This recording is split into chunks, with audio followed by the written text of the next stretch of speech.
Hi, I'm Ben. Most of you know that during the weekends I like to dress up as a Norman knight and hit my friends with various types of sticks. Your average normal hobby for a normal person. What you may not know is that on April 17th I shall be going up to Hedingham Castle and doing a clash event for the Samaritans. Clash is essentially a boxing rugby hybrid in full armour. This I'm very much looking forward to. What I'm looking forward to slightly less is the 5 kilometre run that comes after it. So, as you'll know, my general physique is nice and good for tackling people and generally being a big, excellent person. 5 kilometres, however, will be slightly more tricky. So, I've decided to make a video for you today that will not only educate you about what people in that time wore, what I will be wearing during the event, and how silly I will look doing it, and potentially why you should give money to the Samaritans. So first of all, I shall be putting pants on. These are called brays. They are essentially a pillowcase tied onto my thighs with rope. Now, while they're not particularly heavy or terrible to people to see, because they won't see it, because there'll be other things on top, they are not only embarrassing to be standing in my bastard living room wearing them, but they're held on with a rope and make it really difficult to piss in. These lovely specimens are called hose. They highlight things fantastically. More importantly though, they look like I've skinned Sherlock Holmes, or I'm going on some kind of weird fetish-themed golf trip. As you can see, they've got integrated feet in them. Not all of them had this, but these make it look like I'm some kind of weird teddy bear. Also, they're very tight, but I like that, so don't worry about that. These are tied onto my pants here, because once again there were no elastic back in the Norman times, so they didn't really have the luxury of just being able to whack it on. Trousers, I don't know why they didn't just put them all together. It seems obvious to us, but Normans were weird. I should probably ask a historian, but I can't be bothered. This is an undertunic. It's made of linen. Linen was commonly available back in Norman times, and it's surprisingly comfy. It's very light and it goes under the tunic, which, kind of makes sense. It's also filthy because for some reason it does not wash out very easily, but that's possibly because I work with a lot of rust and oil. Nothing particularly exciting to say about this, other than, I feel like some kind of fancy ghost. This is a big blue dress. Actually, it's a tunic. This is what most people in Norman times would have worn. This isn't a particularly fancy one, but I like the way it feels. I can do nice twirls in it. What are those? Those are shoes. They're the most comfy shoes in the world, but they help me run on grass. They're made of leather. They have little strippy things on the bottom of it, so I can run. Not a lot of bounce there. Little strippy things on the bottom. I'm falling. I'm fine. Don't worry about me. There's not a lot of bounce in these either. They're very good at running on grass. They really hurt when you run on tarmac. Luckily, there wasn't too much tarmac back in the Norman times. I'm also wearing a belt. This belt won't actually be on this place in my body when I've got all my kit on, but I thought I'd show you. This is what I'd be like if I was just a regular person wandering around. All this together is just regular civilian stuff that I would be wearing. Also, I've been told I look like Roland from A Knight's Tale. Many times. Too many times. Stop calling me Roland. This is a gambeson. It is very difficult to put on if you're not paying enough attention, and it can get stuck on your face. It's even harder to get off at the end of a very sweaty day, because it's essentially a quilt. It is very thick. It is very warm, and I've been known to wear it some days when I can't be bothered to pay my heating bill. It's also covered in oil, because I wear, lots of oil. I mean, chainmail. I wear chainmail. It's mail. It's just called mail. I get told off for calling it chainmail, apparently. Not important.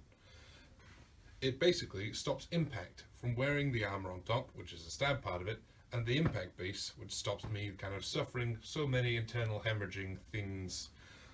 This piece of my armour is called mail. A common misnomer for this is chainmail, because the Victorians were weird and had to categorise everything. It's just mail. Chainmail just means chain. It is, however, made of tiny little chain links. As you can see, it's woven all together into a lovely pattern. It is preserved with oil to stop it from rusting, because it's really difficult to polish it. This is one of the smallest ones you can get. I mean, not for me, because I'm quite big, but smallest in terms of sleeve length and integrated hoods and things like that. Most people in the higher up ranks will have a full arm length. Some will have integrated gloves as well, but I'm just not that posh. This is a coif. It is a mail hood that you wear on your face to stop yourself getting slashed, and also to protect you from quite a lot of things. It's not a lot of impact resistance, but that's what the arming cap underneath is for. You could wear this without a helmet, which was what poorer people would do if they wanted to look like some kind of heavily armoured flapper girl. Doesn't give nearly as much protection as a helmet, but plate metal was very expensive back then. So this is essentially what you would wear. I'm not used to wearing it, so it feels very cold on the back of my neck, and I'm not happy about that. This final piece of armour is my helmet. It is quite a heavily armoured helmet compared to some of the ones they use in Clash. It is 2 mil thick. It is not a nasal helm, which is the ones you'll see as a typical Norman helmet. It's just a regular helmet on the top of the head with a single nasal bar. This is a full face helmet and has quite a lot of neck protection as well.